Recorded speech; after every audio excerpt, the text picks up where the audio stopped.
In a forgotten town stood an old, decrepit mansion that everyone avoided. Rumors whispered of screams at midnight and shadows moving in the windows, even though no one lived there. Legend had it that whoever entered the house never returned except for one. Jessica, a journalist with a passion for uncovering the truth, decided to spend the night in the house. Armed with a flashlight and a camera, she stepped inside. Dust hung thick in the air, and the silence was deafening. As she explored the dark halls, the temperature dropped, and a chilling voice whispered her name. Suddenly, the doors slammed shut, locking her inside. Shadows twisted and morphed into figures with hollow eyes and twisted smiles. They chased her, their ghastly wails filling the house. Jessica ran, heart pounding, barely escaping their grasp. She found a hidden trapdoor leading to a tunnel. Crawling through the narrow passage, she felt hands grabbing at her ankles, but she kicked free. Finally, she emerged into the daylight, gasping for breath.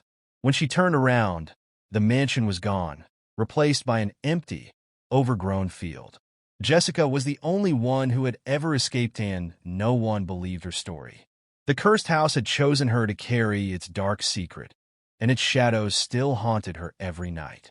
Jessica tried to return to normal life, but the mansion's grip never loosened. She saw its twisted shadows in every dark corner, heard its whispers in the wind. Sleep became a luxury. Every dream dragged her back to that cursed place. The house hadn't let her go, it had followed her. Desperate, she sought help. Psychics, priests, even paranormal investigators all left her home terrified or bewildered. One psychic, an elderly woman named Miriam, stayed longer than the others. After an intense session, she looked Jessica in the eye, voice trembling. "You brought something back with you. The house didn't vanish, it just moved, and it's looking for a new door." Jessica felt a cold realization wash over her. The trapdoor she had escaped through, was it really an exit? Or had she simply become a vessel for the house's curse? One night, Jessica awoke to find her reflection missing from the mirror. Instead, the mansion's shadowy halls stretched out endlessly in the glass. Then a whisper, "Time to come home." She watched in horror as her reflection stepped back into the glass, a twisted version of herself smiling from within. Her hand reached out, fingers pressed against the cold surface. The boundary was thinning. Realizing the truth, Jessica had only one choice. She had to return to the house and seal the door forever. The only question was, would it let her leave? Jessica knew she had no choice. The house's influence was growing stronger, spreading like a disease. Shadows danced unnaturally in her apartment, and objects moved on their own. She packed a bag of salt, a lighter, and an old journal of rituals she had found during her frantic search for answers.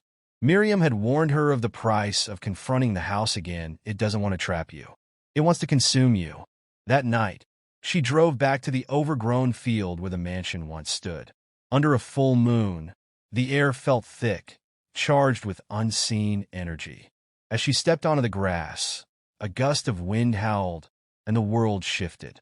The mansion materialized before her eyes, dark and looming, its windows like hollow eyes.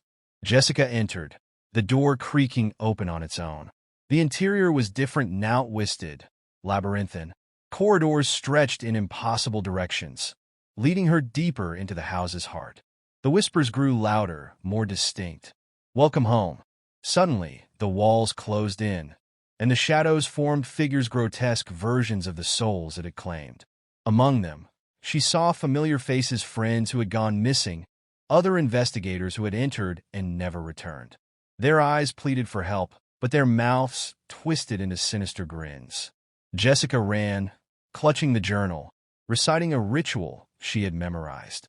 Salt flew from her hand, burning the shadows like acid. She reached the grand hall where the trapdoor had been. Now, it was a swirling vortex, a portal into darkness. She realized the truth. To close the door, she had to offer something in return. The house demanded a soul.